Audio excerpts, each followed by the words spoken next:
waltzes. Those are just fun. They're enjoyable, and you can see he's having a good time with those things. And they can be played in small ensembles and larger ensembles. And I think they could be in any particular order, no particular order. A lot of those waltzes could be used for all kinds of things like weddings and marches for coming in and going out. And they would be perfect for ice skaters to dance to and things like that, doing their routines. So, and those are, I think there are 10 of those, I think, 10 of those that were published. And there's just a whole variety. They don't necessarily one follow the other or anything like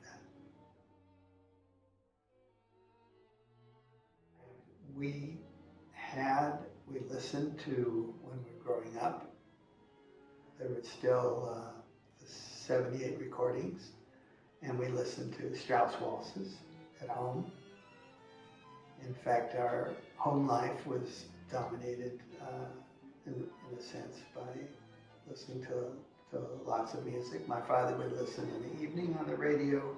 There was a radio program sponsored by the local gas company, which was called Evening Concerts, and he would listen to the 2-hour program on the radio station, and if we were awake, we would hear it. But I know that was always that part of music. We had at the home, we had a couple of pianos. He had one upright in his studio, and he had a grand piano, a smaller size grand piano. I'll speak for myself. I was not particularly musically talented, and we weren't forced in any way to play music. I played at the violin when I was very little, and I was musical enough to know that I wasn't. And even though my father would say, if I was practicing, he would say, "Falsch," I knew full well that it was falsch as I was practicing, and maybe the pitch wasn't what it was supposed to be. Then I later on improved my intonation by playing the piano, and but none of that was forced. If we were, I suppose, if we were any good, you'd be talking to somebody here, and I would be telling you about all my concert performances. I'll tell you a really funny thing. I had an interview with, Esapeka? Yeah. So, okay, so I had when he went to London, he left Los Angeles, and then he came back here, and he had an interview with my brother and I at Rockingham at the house that we grew up, and he asked all the kind of typical questions. And what was it like, growing up with your father? And I said, "Oh, so hard. We had to do these 12-tone." and I played it straight. It was so good. It's one of the best things I've done. We had to do these 12-tone. We had to write out these little 12-tone compositions. And if we made a mistake, we didn't get dinner. And he was sitting you were sitting over there, but he was sitting like there. And they had all their cameras off doing this stuff and fitting them. And he, this is, because it's what he wanted to hear. I knew what he wanted to hear. He wanted to hear how we were just brutalized, and the kids kind of stuff, and what it was like growing up in this stuff. But the enjoyable part for me was to see him kind of, just what I thought. Just what I thought. And I did play it. I played it really, and my poor brother, his eyes were going, well, what's going on? It's just being so ethical and moral. Not moral in the religious sense. I don't think I don't know. The religion thing is another topic that's really hard. It's hard for me to understand. That's a really tough one to understand. But because we didn't formally do things religiously, but we were religious. I don't know if you can understand that. It's kind of hard to understand it. So I'd rather use the word moral or ethical. And it was so important to be honest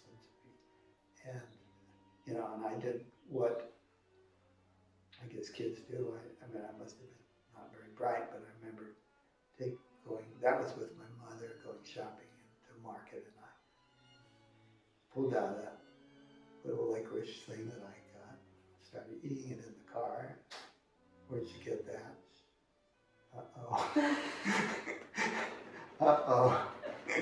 Yeah, I mean, it shows probably lack of intelligence on my part, really not being very clever about when you steal something. But the issue it was such a dramatic thing, the consequence of that, for me at the time of being, and I was just a little kid, but I know that if you're ever going to bring up kids, that's what to do when they do something, is make it a big deal. Explain to them that don't be lazy and don't say, I'm not going to go back and do all the X things that he was, as I remember, and this goes all the way up to when he died, and as I mentioned, I was 10 years old when he died. He was always doing something. He was always working on something. It's not like I just kind of goof around a lot. And he was either doing things with music, or he was doing these kind of building and constructing things that we talk about. And he always was looking for a solution to a problem. He always thought, I can do this better. I mean, he didn't think obviously he would think about it, but I would always see that he was trying to resolve something. And that's the same thing that he did when you talk about composition with 12 tones. It's the same thing that he did there, or he devised a way to water plants, or he made a new coalition chess set, or all of these different things were his solution to something which he saw. And it could be disparate. It was in every field. It wasn't music, it was everything. So he'd look at a better way to make a peanut butter and jelly sandwich. That's the kind of person he was, and he was constantly doing things. There are two separate rooms in our house that he, which were his work rooms, and one of them was the room where he did his composing in. And in there was a table and furniture that he also designed furniture. That was another thing he did. And he on the tables in there, which was kind of interesting for a little kid as they go in. He was